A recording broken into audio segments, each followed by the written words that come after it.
পাপ বাপকেও ছাড়ে না আরও একবার প্রমাণিত হল। হাসিনার আমলে অসংখ্য আলেম ওলামাদের বিরুদ্ধে রায় দেওয়া বিচারপতি মানিকও অবশেষে ধরা খেল। কিছুদিন আগেও যে কিনা বিচারপতি ছিল, এখন হয়ে গেল বিচার প্রার্থী। কিছুদিন আগেও যে কিনা যাকে তাকে পাকিস্তান পাঠিয়ে দিতে চেয়েছিল, এবার সে নিজে ভারতে পালিয়েও ঠাঁই পেল না। কিসের এত অহংকার ছিল তার? আল্লাহ তাআলা এভাবেই বিচার করেন, এভাবেই পাপের সাজা দেন। বলছি বাংলাদেশ সুপ্রিম কোর্টের সাবেক আলোচিত সমালোচিত বিচারপতি শামসুদ্দিন চৌধুরী মানিকের কথা, যাকে সিলেটের কানাইঘাট দনা সীমান্ত এলাকা থেকে আটক করেছে বিজিবি। তিনি সীমান্ত দিয়ে ভারতে পালিয়ে যাওয়ার চেষ্টা করছিলেন। শুক্রবার রাত 9:30টার দিকে দনা বিজিবি ক্যাম্পের সদস্যরা তাকে ভারতে পালিয়ে যাওয়ার সময় আটক করেন। বর্তমানে ক্যাম্পে তাদের হেফাজতে রেখেছেন।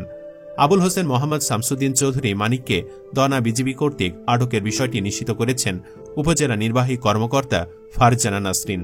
স্থানীয় সূত্রে জানা গেছে, শুক্রবার বিকাল 4:30টার দিকে স্থানীয় আওয়ামী লীগ নেতাদের সহযোগিতায় তিনি সিলেটের কানাইঘাটে এসে পৌঁছান। সেখানে রাত 9টা পর্যন্ত তিনি ছিলেন। রাত 9:30টার দিকে বিজিবির কাছে খবর আসে 4-5 জন লোক অবৈধভাবে সীমান্ত পাড়ি দেওয়ার চেষ্টা করছে। খবর পেয়ে বিজিবির সদস্যরা এগিয়ে গেলে বাকিরা মানিককে রেখে পালিয়ে যান। স্থানীয় ইউনিয়ন পরিষদ সদস্য নাজিম উদ্দিন সহ এলাকার আরও অনেকে জানিয়েছেন, দনা পাতিছড়া গ্রামের রফিকুল হোসেনের ছেলে সাদ্দামের সহায়তায় অবৈধভাবে শুক্রবার বিকেলের দিকে ভারতে পালিয়ে যাওয়ার চেষ্টা করেছিলেন সাবেক বিচারপতি শামসুদ্দিন চৌধুরী মানিক। পরে তাকে দনা বিজিবির সদস্যরা আটক করে তাদের হেফাজতে নিয়ে যান। সাদ্দাম হোসেনের বসত বাড়িটি বাংলাদেশ ভারতের সীমান্ত ঘেঁষা।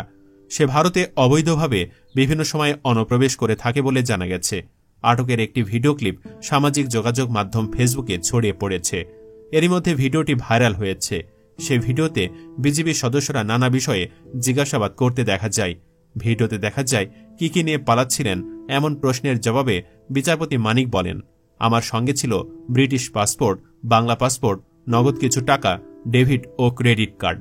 এ সময় পাশ থেকে একজন জানতে চান, আজকে আটকের সময় আপনার সাথে কি ছিল? জবাবে সাবেক বিচারপতি জানান, তেমন কিছু ছিল না। 40,000-এর মতো টাকা ছিল। গতকাল 60 থেকে 70 লাখ টাকার মতো ছিল, ওটা নিয়ে গেছে। নৌকাওয়ালা নিয়েছে কিনা জানতে চাইলে তিনি বলেন, সেগুলো ওই 2 ছোকরাই নিয়েছে, আমার সঙ্গে কিচ্ছু নাই, ফোন নম্বর সব নিয়ে গেছে।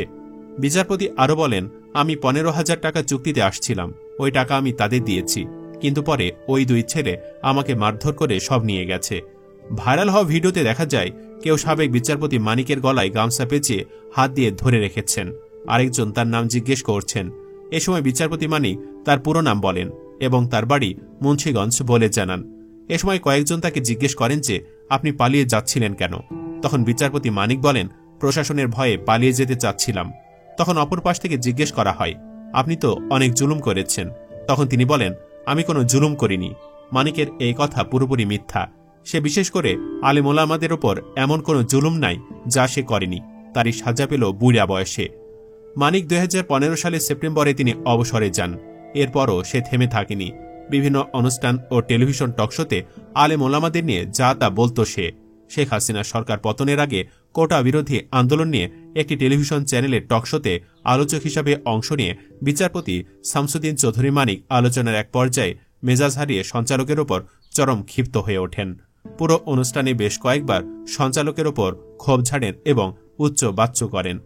এখানে শেষ নয়, অনুষ্ঠান শেষে স্টুডিও ছাড়ার আগে সঞ্চালককে প্রকাশ্যে অযোগ্য ভাষায় গালি দেন বিচারপতি মানিক। এই ঘটনার ভিডিও সামাজিক যোগাযোগ মাধ্যমে ভাইরাল হয়। পরে অবশ্য তিনি ক্ষমা চেয়েছিলেন এ বিষয়ে। তবে মানিককে এজন্য গ্রেফতার হতে হয়নি।